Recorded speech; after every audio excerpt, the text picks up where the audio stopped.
नमस्कार, आप देख रहे हैं सी न्यूज भारत और मैं हूं आपके साथ आकांक्षा यादव। वक्त हो चुका है न्यूज बुलेटिन का और आज इस न्यूज बुलेटिन में हम जानेंगे कि कहां अव्यवस्थाओं के चलते वैक्सीन लगवाने के लिए परेशान हैं लोग, कहां नाली के विवाद में दो पक्षों में जमकर हुआ झगड़ा और जैतपुर विकासखंड प्रांगण में किसने ली शपथ। ये सब जानेंगे विस्तार से, तो चलिए निगाह डालते इस वक्त की खास खबरों पर। आगरा जिले में नाली के विवाद में दो पक्षों में जमकर झगड़ा हुआ और लाठी डंडे चले, जहां नाली में पानी रोकने को लेकर गाली गलौज के बाद दो पक्ष आमने सामने आ गए। दोनों पक्षों के आधा दर्जन लोग गंभीर रूप से घायल हुए हैं। सूचना पर पहुंची पुलिस ने सभी घायलों को सीएससी केंद्र में भर्ती कराया। चिकित्सकों ने प्राथमिक उपचार के बाद गंभीर घायलों को इलाज के लिए हायर सेंटर आगरा रेफर किया। दोनों पक्षों में पूर्व के झगड़े के मामले चल रहे थे और मुकदमा भी चल रहा था। पुलिस मामले की जाँच में जुटी है। आगरा से कैमरा पर्सन रवि यादव के साथ नीरज यादव की रिपोर्ट।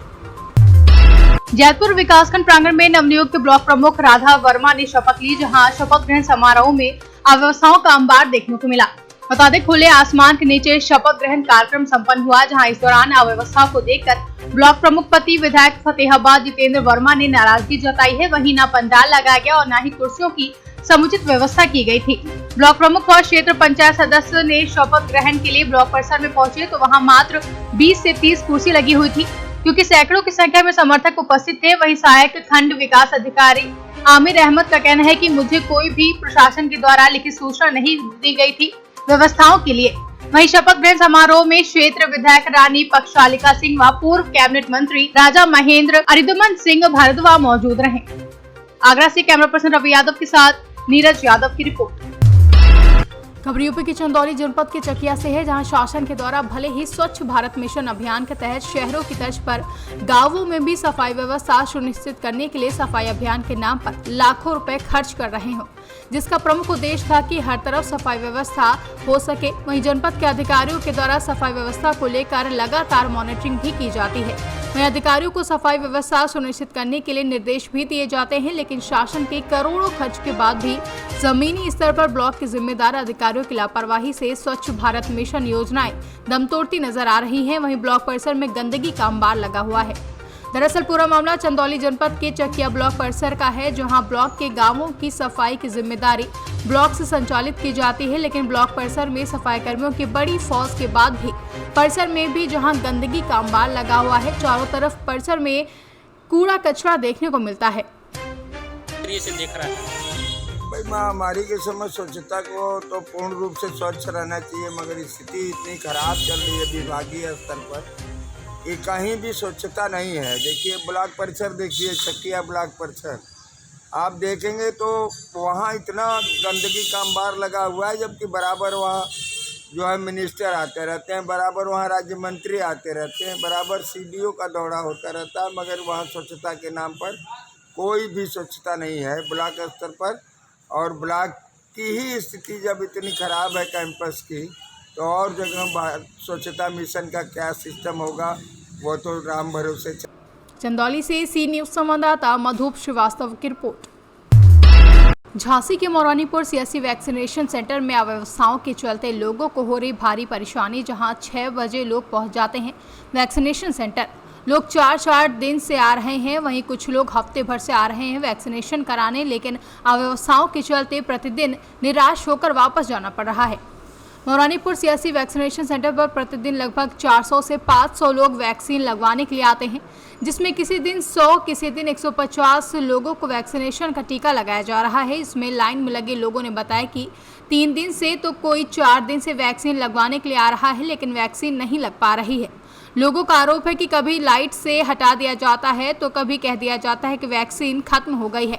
कॉलेजों में वैक्सीनेशन प्रमाण पत्र मांगे जाने से भारी संख्या में छात्र छात्राएं भी वैक्सीनेशन करवाने पहुंच रहे हैं, जिससे भीड़ बढ़ गई है। वहीं लगभग 1 लाख की आबादी होने के बावजूद मात्र एक वैक्सीनेशन सेंटर चलने से भारी भीड़ लग जा रही है।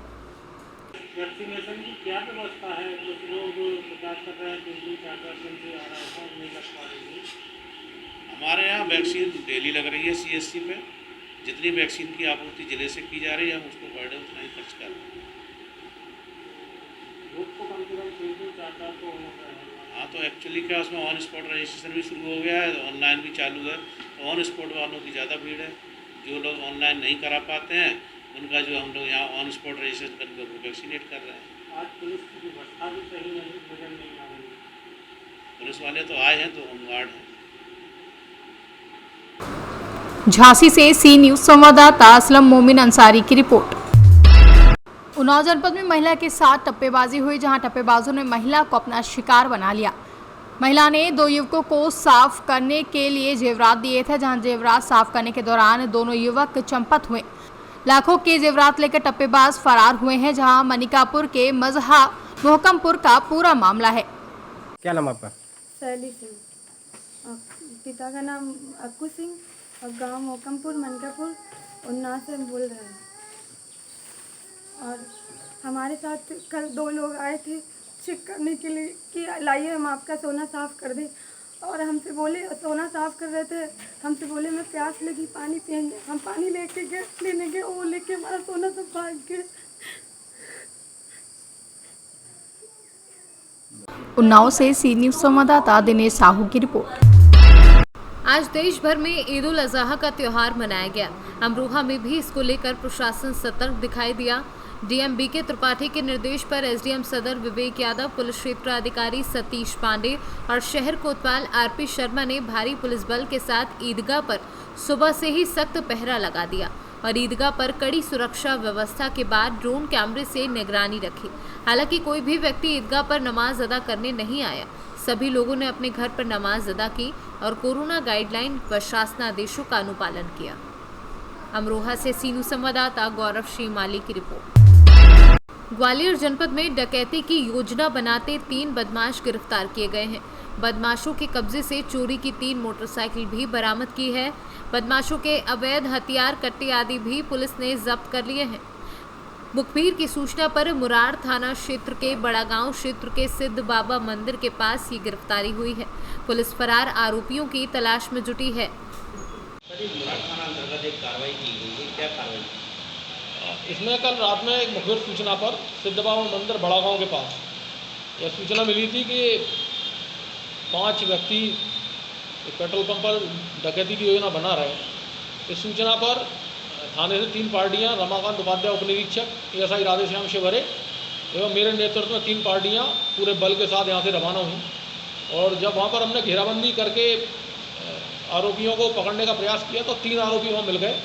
2 आरोपी मौके से फरार हो गए। इनके पास से 3 मोटरसाइकिल तो मौके से बरामद हो गई हैं। अवैध हथियार, कट्टा और लाठी मिला है वहाँ से उनसे।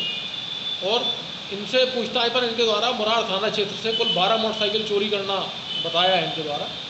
2 मोटरसाइकिलों के लिए टीम अभी और गई है जो निकट में ही बताई जा रही हैं। इस प्रकार यदि पूरा रिकवरी होगी तो लगभग 16 से 17 मोटरसाइकिलों की बरामदगी की संभावना चल रही है। ये क्या कार्रवाई की गई है? अभी इनके ऊपर डकैती की योजना बनाने की कार्रवाई की गई है और जो मोटरसाइकिल इनसे बरामद हुई है वो पहले से यहाँ चोरी है और उन चोरी मोटरसाइकिलों को इसमें शुमार किया गया। आरोपी निवासी कहाँ के हैं? तीनों ही आरोपी अभी मुरार थाना क्षेत्र के ही निवासी हैं और इनके पूर्व में भी आपराधिक रिकॉर्ड है और जो 2 आदमी मौके से फरार हो। ग्वालियर से सीनू संवाददाता किशन राव की रिपोर्ट। रायपुर व तिरकोलिया गांव के बीच के रास्ते पर 11,000 का तार टूट कर गिरा पड़ा है, जिसमें लाइट आ रही है। एक लड़का जो साइकिल से जा रहा था वह बाल बाल बचा। राहगीरों ने जब पावर हाउस का नंबर लगाया तो पहले तो वहां का कोई भी नंबर लगा नहीं और उसके बाद लाइनमैन के पास करीब 4 बार फोन करने के बाद भी उसने फोन नहीं उठाया। हो सकती है बड़ी दुर्घटना। वहीं अभी हाल ही में इसी क्षेत्र में 2 सरदारों की 11,000 तार टूटने से दर्दनाक मृत्यु हो चुकी है। आप लोग यहाँ से निकल रहे थे कि यहाँ पे खड़े थे? हम लोग निकलने चाहते थे, तार गिर गया। अच्छा, वो जो लड़का वहाँ पे खड़ा हुआ है वो बच गया। आपने जब आवाज दी? हाँ, हम दोनों लोग इधर उधर से, हम इधर थे तार के, वो उधर था। अच्छा, तो हम लोग यही सलाह कर रहे थे निकलने कि नहीं निकले, तब तक बत्ती जलने लगा तार। अच्छा, तार जलने पे हम लोगों ने वो उधर को भगा साइकिल छोड़ के, हम इधर को भगे। अच्छा। उसके बाद में पावर हाउस सरकारी नंबर लगाया हमने, वो तो लगा नहीं जी। और लाइनमैन का नंबर लगा, 4 बार लगा, उसने फोन नहीं उठाया। किस लाइनमैन का लगाया था? पहलाद का लगाया था। अच्छा, तो यही 11,000 जो लाइन आपको सामने दिख रहा है, इसी में जो तार टूटा पड़ा हाँ है। यही तार टूटा पड़ा है इसमें। वो जो साइकिल पड़ी है उसी लड़के की है ना जो हाँ, बचा उसी है? लड़के की वो बाल बच गया, वो अभी भी कांप रहा है अच्छा, जलने के कारण। कई बार नंबर लगाए लेकिन 4 नंबर बार नहीं उठा। लगाया, 4 बार घंटी गई, उसने फोन नहीं, उसने उत्तर नहीं दिया कि क्या बात है क्या बात नहीं है। लखीमपुर खीरी से सी न्यूज संवाददाता मुकेश सक्सेना की रिपोर्ट। जल जीवन मिशन हर घर नल हर घर जल योजना के तहत झालरा पाटन पंचायत समिति के ग्राम पंचायत कल मंडी कला के ग्राम सिंघानिया में झालरा पाटन प्रधान भावना झाला की अध्यक्षता में ग्राम सभा का आयोजन हुआ। इस दौरान संचालन करते हुए सेल्फ डेवलपमेंट इंस्टीट्यूट से आए project manager Ravi Ringi, project coordinator Giriraj Chaudhary ने योजना के संचालन को लेकर जागरूक किया। कार्य योजना बनाते हुए जल स्वच्छता समिति का पुनर्गठन किया। समिति 50% महिलाओं की भागीदारी सुनिश्चित की। प्रत्येक ग्रामवासियों से हर घर से 10% राशि की भागीदारी सुनिश्चित करने की अपील की। प्रधान भावना झाला ने सभी ग्रामवासियों की जल समस्या को देखते हुए जल जीवन मिशन के लिए इस कार्य योजना को समय पर पूर्ण करने की बात कही। समिति में जोड़े गए सदस्यों से कहा कि इस कार्य को हर मोहल्ले में समय पर पूर्ण करना सुनिश्चित किया। वहीं सभा में सरपंच विक्रम सिंह, ग्राम विकास अधिकारी दुष्यंत दहावा एवं सभी ग्रामवासी मौजूद रहे। राजस्थान से सी न्यूज संवाददाता भगवान सिंह राजावत की रिपोर्ट। वैश्विक कोरोना महामारी के भय ने सभी धर्मों के त्योहारों पर अपना असर छोड़ रखा है। साथ ही तीसरी लहर के खतरे से शासन प्रशासन ने भी सभी धर्मावलंबियों को भीड़ तंत्र से बचने के लिए आगाह कर दिया है। शासन के आदेश अनुसार खाचरौद तहसील में शासन की गाइडलाइन के मुताबिक मुस्लिम समाज जनों ने आज बकरीद ईद उल अजहा पर अपने अपने घरों में नमाज पढ़ी और सीमित संख्या में क्षेत्र की मस्जिदों में ईद की नमाज अदा कर ईद के त्यौहार पर सभी को मुबारकबाद दी।